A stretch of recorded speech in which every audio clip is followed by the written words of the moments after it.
Buzzards Bay Coalition, which has dedicated itself towards improving the health of Buzzards Bay ecosystem, has taken an expensive interest towards Onset, investing $5.3 million in securing a 99-year lease with the town of Wareham for all what will become the Onset Discovery Center. Joining me in this discussion about renovating the Onset Bathhouse is our own Selectman, Teitelbaum. Welcome.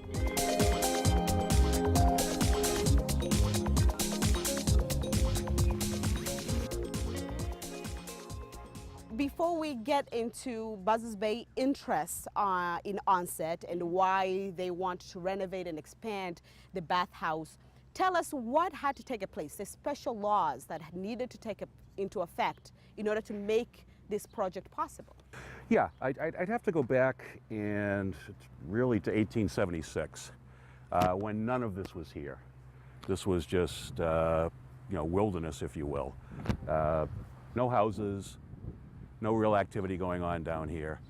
And a group of people from Boston purchased the property, and they were looking at the time to set up a spiritualist community. Spiritualism was big after the Civil War with all of the death and disaster from that war, so people turned naturally to God for solace. And as an outgrowth of that, you had some people in Boston with some money who decided that they wanted to create a summer colony down here. And that's what happened. What you're looking at all around today is the first subdivision in the town of Wareham, created by the Onset Bay Grove Association, which was the original developer, again, made up of these people from Boston who invested, bought the land, and then subdivided it. If you go online with the town assessing department and you look at the assessor's maps, map number 1 is the original subdivision plan from 1877 or 1878, and it shows, I think, 792 house lots marked out. It shows areas marked out such as Pavilion Park, all of the little squares you see around here, all of those things. They're all marked out on the plan. So the Onset you see today is largely a product of that. What happened as time went on down here was they, of course, sold house lots to people. And for example, if you look across the street, there's a fine property right over there. They've got their own little gazebo outside. And when, for example, the house was sold to whoever purchased it at a lot, those people were told, you're going to have an unobstructed view forever. You're going to be able to look out at the water, over across the way to Burgess Point, what have you. And the plans reflected that they wouldn't build across the street. They covenanted to these people that they wouldn't build across the street. As time went on, of course, they built the place out. In order to keep their business going, they started to sort of renege on some of the promises they'd made to people. So, for example, they would start, try to sell a property here or start putting in a house here. And what happened was, this was pretty widespread. They did it to enough people down here that they formed the Onset Protective League, which was basically formed simply to keep the developer to hold to their promises at the time the people purchased the property. It eventually ended up in court, and what happened was the court decided the case. The name of the case is Attorney General at the relation of the people of Onset versus the Onset Bay Grove Association. The case came out in 1915, and one of the things people do is they focus on the decree of 1916. That was really just what we would call the entry of the judgment today. It doesn't get into the reasoning the court used and a lot of the facts that they found in arriving at their judgment. So if you really want to know what the court decided, you've got to go back to that court case itself. And what they held was that even if you didn't have a written right to a view in your deed, that the oral covenants that people were told when the property was sold, the plans that the Onset Bay Grove Association filed, even the minutes of the Onset Bay Grove Association's corporate meetings, that they were maintaining open areas, they were doing all these things, it all amounted to their promises to keep things open and to not obstruct things and to not block views. And so really what should have happened down here back then is they should have built a condominium. The whole thing should have been a condominium, and then they would have had monthly income coming in. They could have maintained all of these places. They could have kept the streets going themselves. It would function as a normal condominium. Unfortunately, in the late 1800s and the early 1900s, nobody knew what a condominium was. You know, I think the condominium law in Massachusetts wasn't passed until the 70s sometimes. 1970s, that is, not 1870s. So what happened was the developer, of course, not being able to sell off the assets that they still retained, just stopped doing business down here. And eventually, I think it was in 1918, the residents becoming alarmed that, wait a minute, this company doesn't have the funds to maintain the streets, for example. What are we going to do with our roads? They didn't want to pay for the streets. So they went to town meeting, and all of these streets were accepted en masse, pretty much at one town meeting right around the time of the end of the First World War. So they became public ways. And another thing that's interesting is if you look at the court case, it says, you know, the streets and avenues and boulevards, you know, they use pretty broad descriptions, having not yet been accepted by the town. The court clearly anticipated that at some point the people might ask the town to accept the streets, which can only happen at town meeting or, you know, I think through a special act of the legislature is the other way, but nobody ever uses that. You go to town meeting, you go to the legislative body, that's how you get your road accepted as a town way. So it's kind of interesting because these issues still pop up today. I know, and so the decree of 1916, how does it fit in with what is being proposed here by the Buzzards Bay Coalition? I think what they're proposing here fits in perfectly well with the decree. I don't think there are any particular decree issues here. What has been proposed, of course, is the you know, restoration of the bathhouse. The bathhouse itself is going to stay on its original footprint, which in turn is the concrete pad that's around it. And my understanding is that the coalition plans to clear off some of the sand that is eroded down off of the bluffs and right now rests up against, literally up against the back of the bathhouse. They're going to clear that back to the edge of the concrete pad that's behind it, where there's actually a walkway, believe it or not. There's a walkway down there that runs along here. You've got a walkway up top, but you've also got a walkway down below. So they're looking to clear that off, and that way get some clearance between the bluff and the back of the building, which makes perfect sense when you think about it. You can't maintain a building if you've got dirt right up against it. Okay, and then of course expand the building.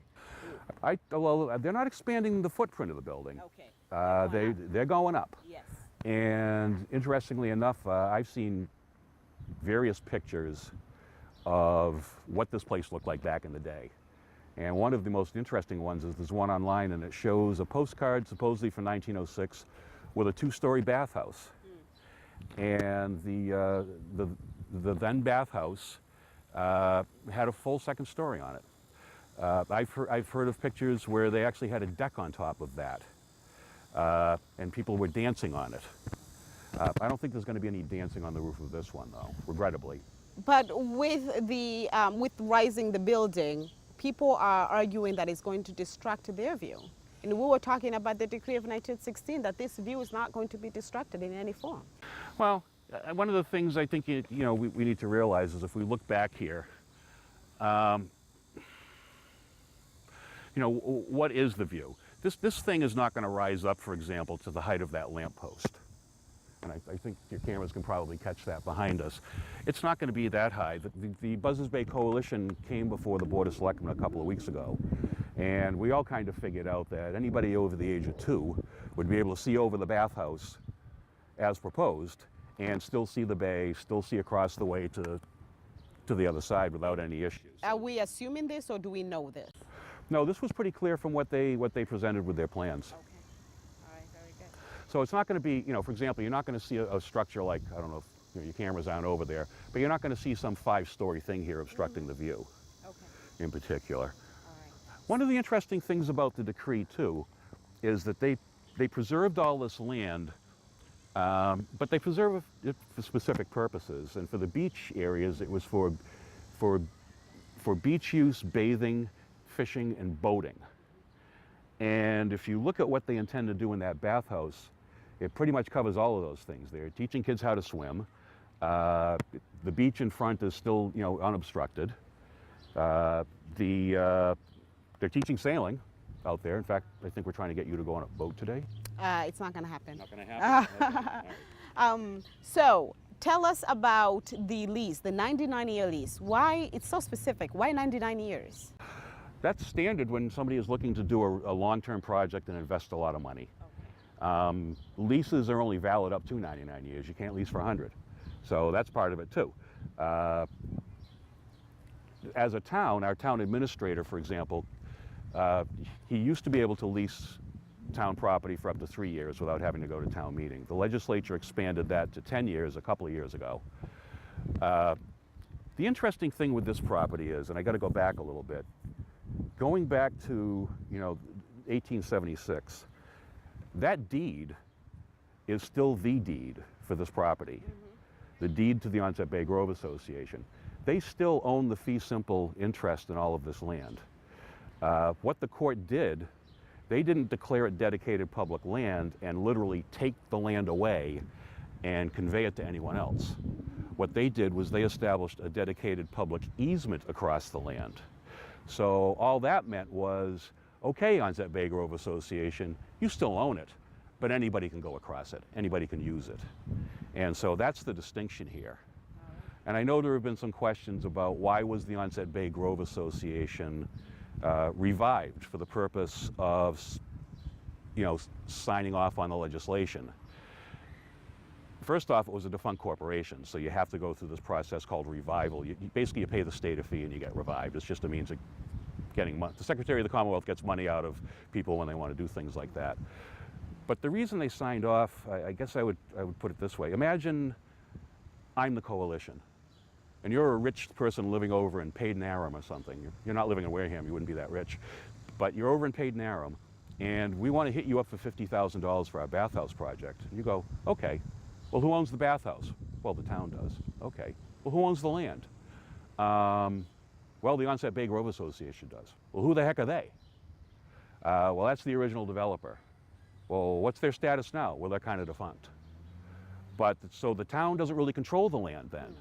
Well, they're sort of like the trustee, but they don't really have fee simple ownership in it. So before I give you money, I want to know that I'm not just making that developer rich someday.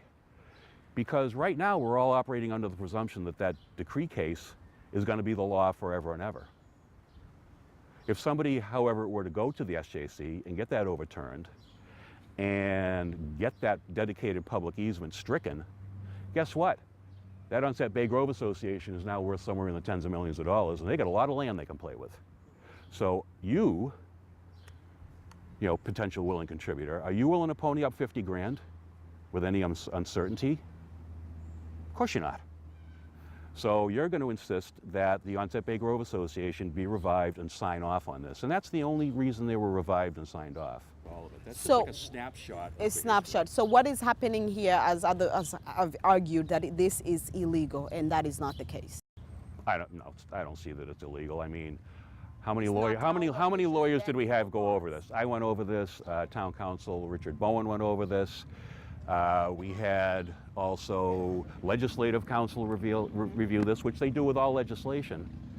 It went through the legislature. I'm sure the governor might have had their council, he might have had his council review it. I mean, this thing has been vetted up and down.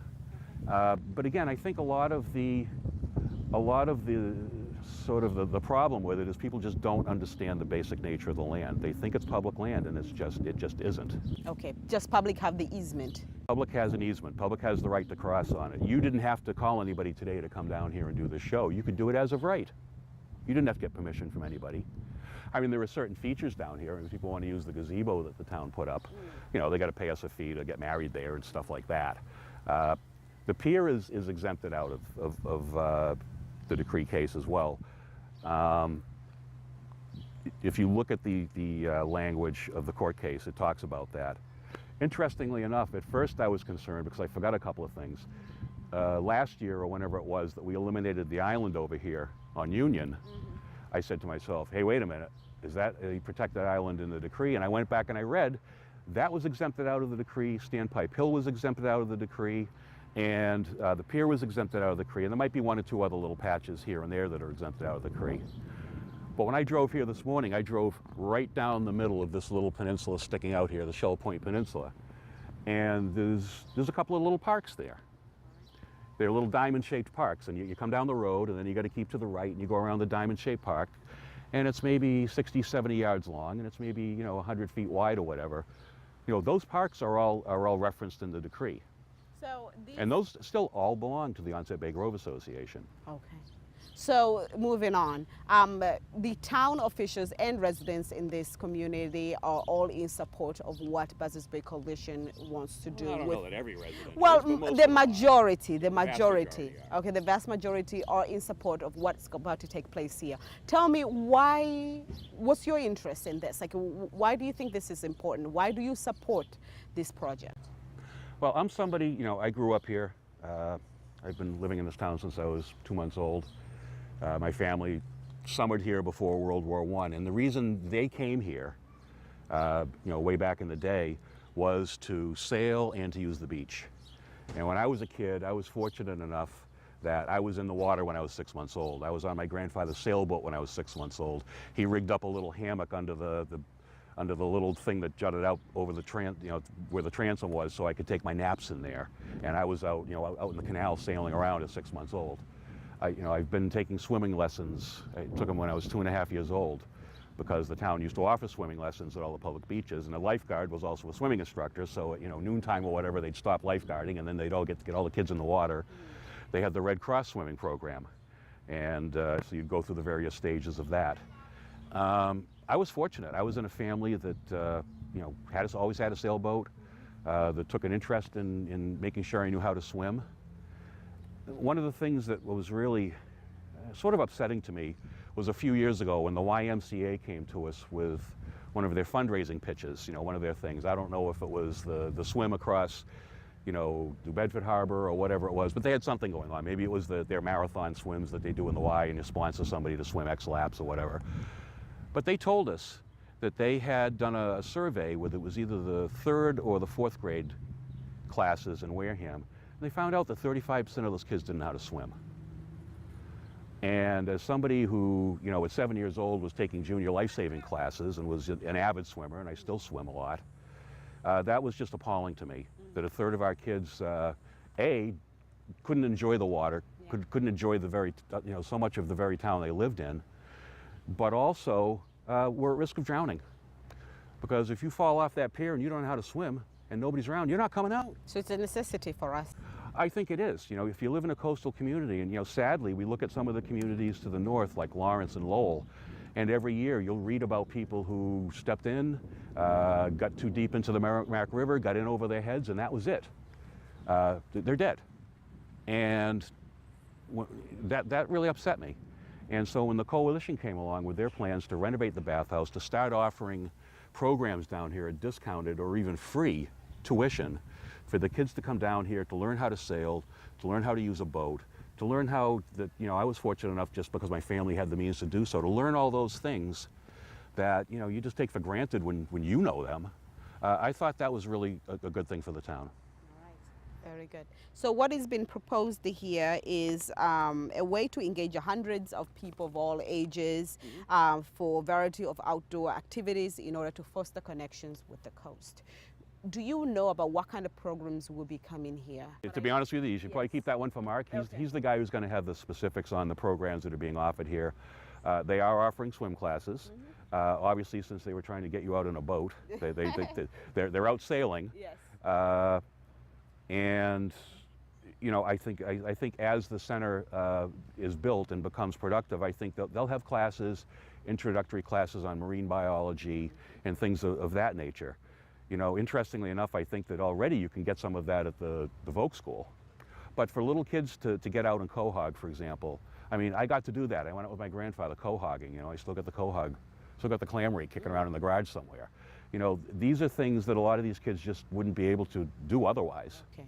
Now, with $5.3 million, that's a heavy investment. Do you know if Wareham families, parents are going to be paying for these programs? Are they going to be at a reduced cost? Are they going to be free? What do we know about this? My very limited understanding, and I might be completely wrong about this, is that they're charging a fairly low tuition. But if somebody shows a need for a reduced tuition or a completely abated tuition, that they're going to get that. That's my understanding. But Mark is the one who would have to confirm that. I don't know the particulars. Okay. So It's not an elite program. It's not meant to be an elite program. all right. So that's something that needs to be sort of clarified. I think some people have it in their heads when reference were made that it was going to be something similar to the Duxbury Sailing School. You know, nobody says Duxbury in Wareham. We all say Deluxebury. And I think people were thinking, oh, it's just going to be for rich kids. And, you know, it's exactly the opposite. The rich kids don't need this. They're already going to Tabor Summer Camp, where I was a counselor, by the way, back in the 70s, and was a student there. They're going to places like that. I mean, I hope they would come here as well to get additional stuff for the littler kids. But, you know, people of means don't have to use this. Okay. They're already getting it. So apart from our community being exposed to the programs Buzzards Bay Coalition is going to be offering, what else are we gaining from this? An economic value towards this project for us? Well, I think one of the things is it serves, I mean, Onset Beach is, you know, as you can see, it's its own draw. You know, I grabbed a spot on the pier today, and I had to wait for one to open up.